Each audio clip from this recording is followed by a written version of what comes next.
Mila, set botez de lux din 18 piese. Acest trusou de botez reprezintă cadoul ideal de la orice nașă pentru finuța sa botezată. Este în continuare preferatul mămicilor și nășicilor din Anglia și a fost un succes și în Germania și Europa în general.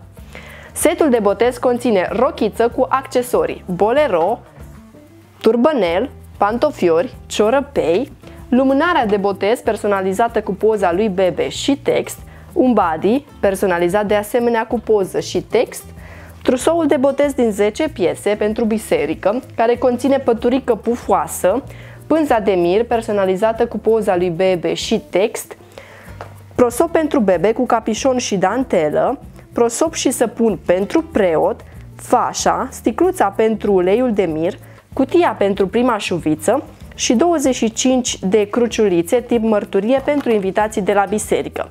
Toate acestea vin într-o cutie de transport frumos personalizată cu poza lui bebe și text. Vă invităm să comandați pe site-ul nostru și după ce plasați comanda, o să vă contactăm să realizăm împreună personalizarea setului. În caz că aveți orice întrebare sau nelămurire, vă rugăm să ne contactați pe Messenger sau WhatsApp. Vă îmbrățișez!